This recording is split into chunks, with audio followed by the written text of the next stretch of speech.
Assalamualaikum warahmatullahi wabarakatuh. Perkenalkan nama saya Raditya Dastia Priyansyah. Saya berasal dari Fakultas Vokasi dengan program studi Teknologi Rekayasa Otomasi.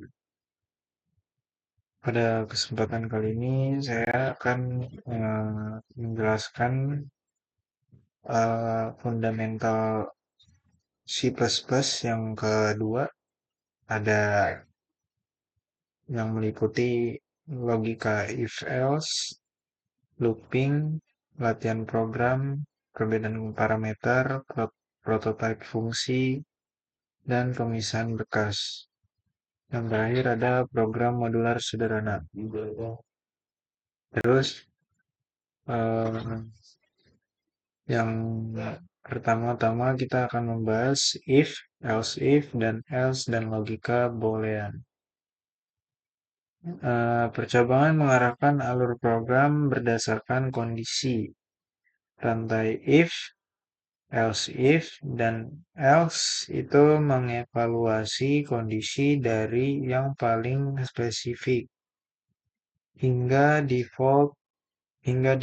Sementara tipe bool menyimpan hasil logika untuk dipakai ulang. Selanjutnya ada konsep utama. Setiap blok if dievaluasi secara berurutan sampai kondisi terpenuhi. Dan else menangani semua kemungkinan yang tidak masuk dalam kondisi sebelumnya. Yang ketiga ada ekspresi perbandingan mengembalikan nilai boolean hingga bisa disimpan di variabel. Berikut adalah contoh dari logika if else. If skornya lebih dari 90, maka output yang akan dihasilkan atau code itu grade-nya A. Uh, jika di di atas 75, hasilnya adalah grade B. Yang ketiga ada jika skornya lebih dari 60, maka grade-nya C. Uh, Terus jika seterusnya itu grade-nya D. Bolus itu bol bol lulus itu skor 60. Jadi status lulus hanya bisa didapatkan jika skornya sudah mendapatkan 60 ke atas, lebih dari 60.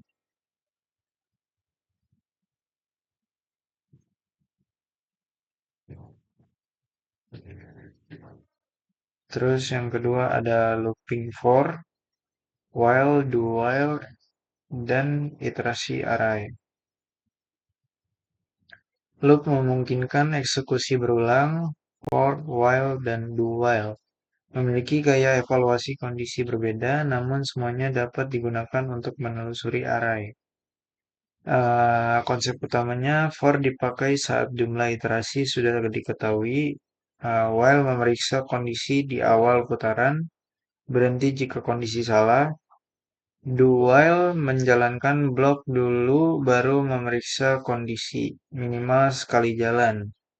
Indeks array diakses konsisten RI di setiap jenis loop.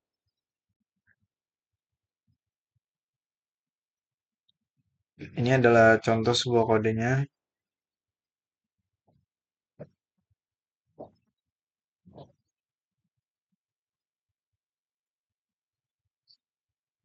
Yang ketiga ada latihan program rata-rata nilai dan tabel perkalian. Tabel perkalian.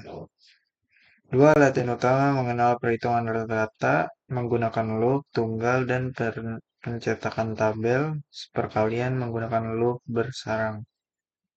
Program rata-rata nilai itu input jumlah nilai atau n. Terlebih dahulu, gunakan loop untuk membaca setiap nilai dan tambahkan ke total. Rata-rata dihitung dengan total bagi n. Jadi ini contoh datanya. Untuk tabel perkalian, dua loop bersarang menampilkan tabel n kali n. Loop luar menentukan faktor faktor pertama, loop dalam mengalihkan dengan faktor kedua. Garis miring T dipakai supaya kolom rapi. Ini ada contoh coding juga. Selanjutnya ada perbedaan parameter by copy dan by reference. Cara fungsi menerima parameter memengaruhi apakah perubahan di dalam fungsi terlihat di luar. Salinan atau by copy tidak mengubah nilai asal, sedangkan referensi by reference langsung memodifikasi variabel asli. Konsep utamanya void tambah copy integer a menerima salinan sehingga a hanya variabel lokal. Untuk void tambah referensi integer dan a menerima operator dan memastikan a menunjukkan ke variabel pemanggil. Gunakan referensi saat ingin menghemat salinan besar atau memodifikasi argumen. Ini adalah contohnya.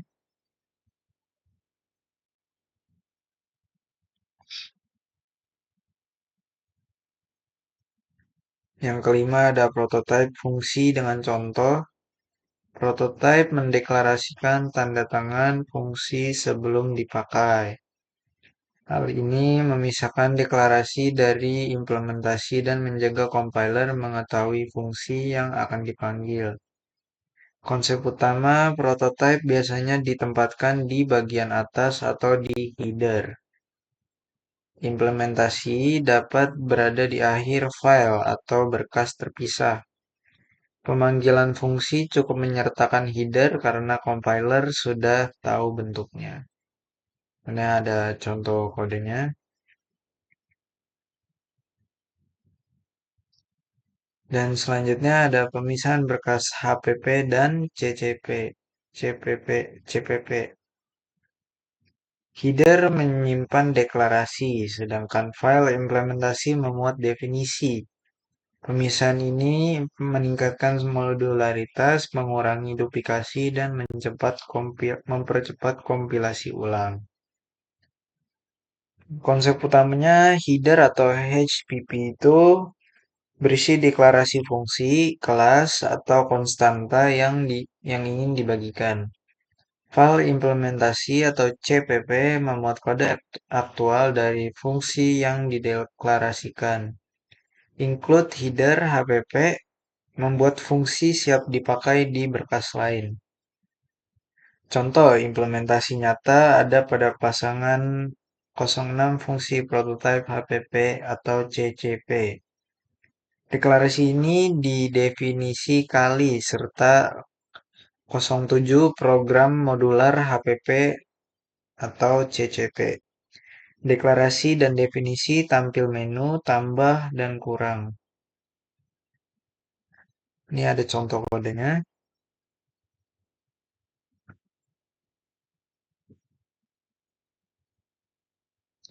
Dan yang terakhir ada program modular sederhana, program kalkulator, menu sederhana menunjukkan bagaimana fungsi terpisah bekerja sama dengan main untuk menghadirkan struktur modular yang mudah dikembangkan.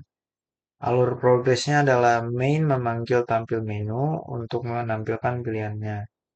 Jadi pengguna memilih operasi dan memasukkan dua angka dan main memanggil fungsi aritmatika sesuai menu. Jika pilihan tidak ada, tampilkan pesan error. Itu output akhirnya. Nah, ini kodenya. Ini juga ada beberapa contohnya yang tadi codingannya sudah dimasukkan ke dalam penjelasan. Ini juga.